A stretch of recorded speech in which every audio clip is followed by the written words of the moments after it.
Hi everyone, my name's Abigail. I have a baby girl called Everly who is 4 months old today, and today I'm going to be sharing our birth story.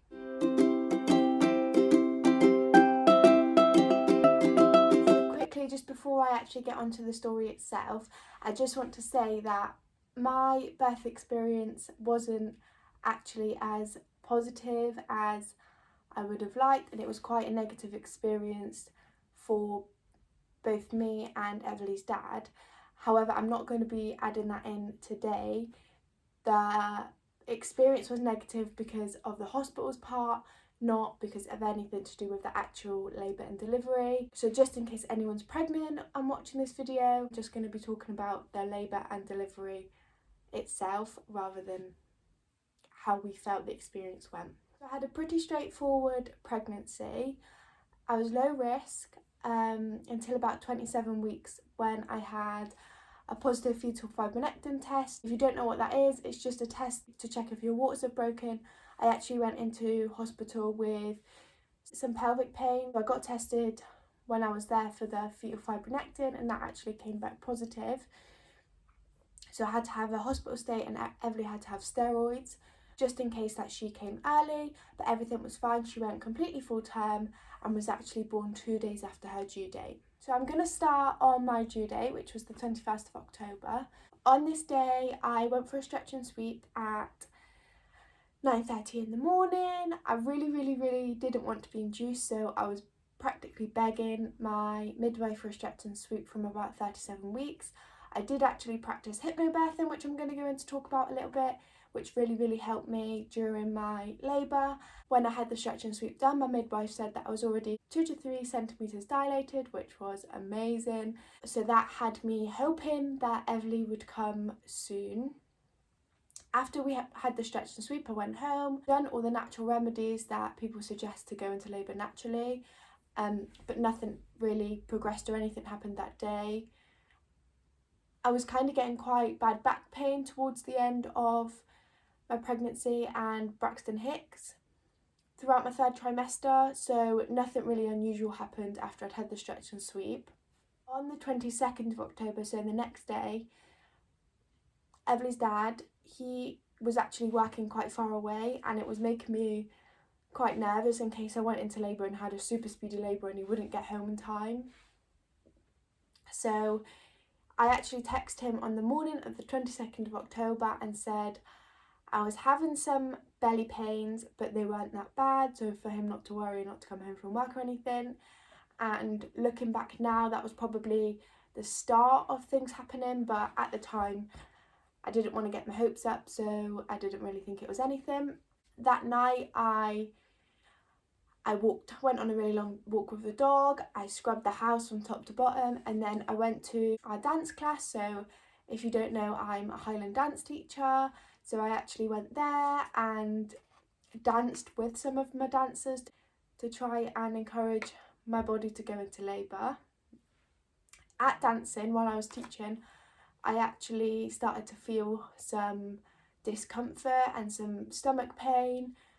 I didn't tell anyone or didn't speak to Ewan or anything. I just kind of let my body do its thing. When I got home,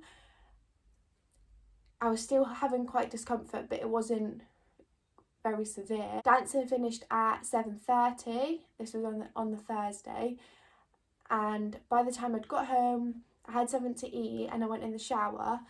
When I come and sat down to watch the telly for a bit, I was starting to feel a bit of discomfort in my back and I couldn't really get very comfy. And then I actually went up to bed to try and get some sleep because my back was starting to get quite sore. However, I had been having quite bad back pain towards the end of my pregnancy, so I wasn't really sure if this was anything either. But when I went up to bed, I could not get comfy and I could not fall asleep. By the time you and Everly's dad come up to bed and he'd fell asleep, I still hadn't slept, and I actually went downstairs to go for another shower because it was getting quite sore.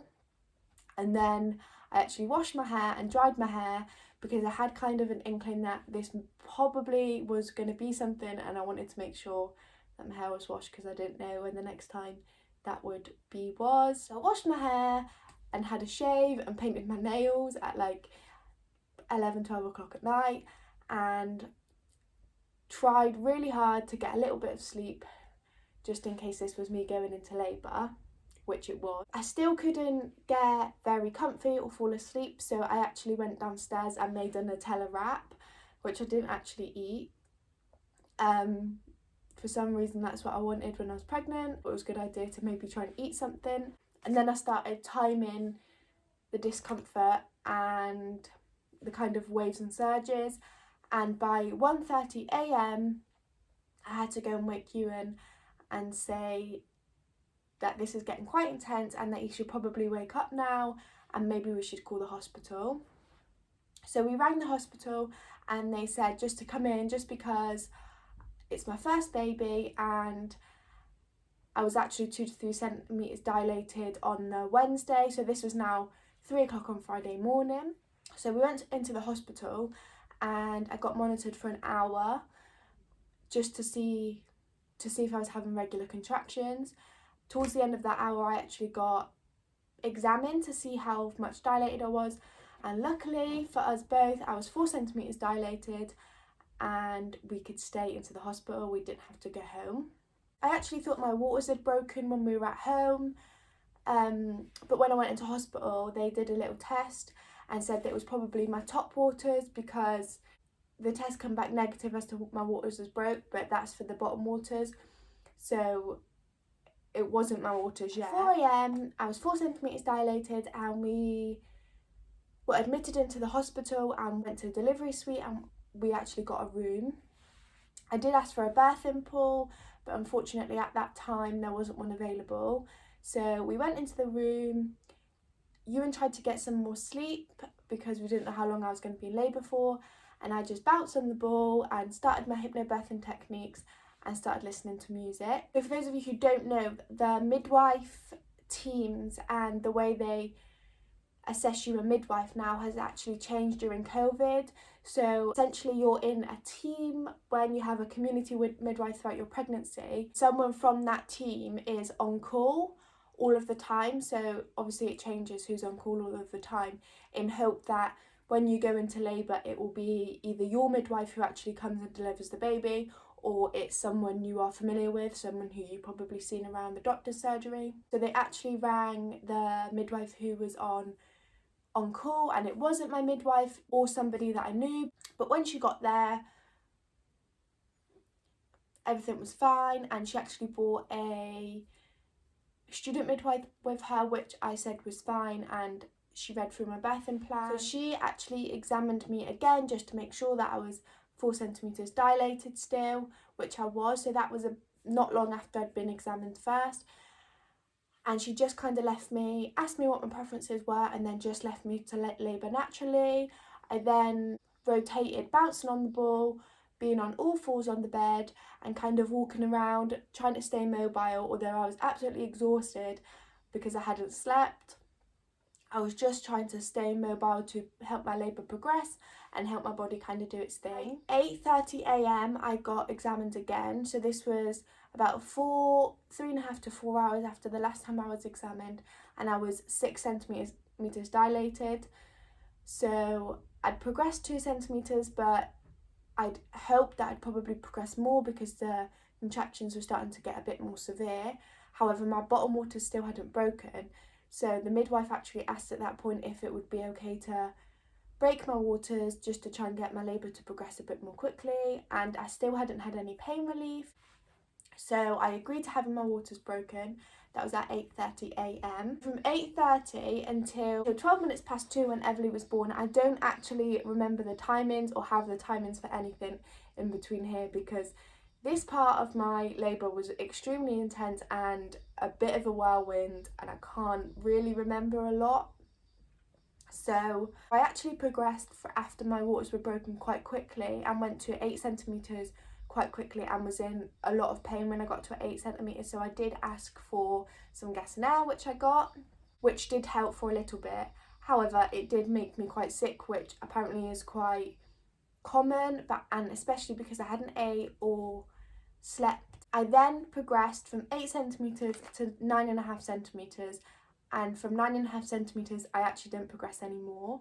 So at 9.5 centimetres I was there for a good few hours, and my midwife actually tried, so she examined me again and tried to take away some of my cervix so that I could actually start pushing and give birth to Everly, but she wasn't able to do that, and I didn't feel comfortable or calm anymore and felt like my hypnobirthing techniques weren't really working anymore. And by this point, the midwife on call had actually gone over her shift by quite a few hours, so did the student midwife, but they really wanted to stay to assist me give birth to Everly, but unfortunately they couldn't because they were exhausted and tired too. So we had a changeover shift in midwives, and this actually made me feel much more comforted and calm and less chaotic. I actually at this point was begging for an epidural, and I did actually say to Ewan, Everly's dad, that if I wanted an epidural, that he really had to make me beg for it.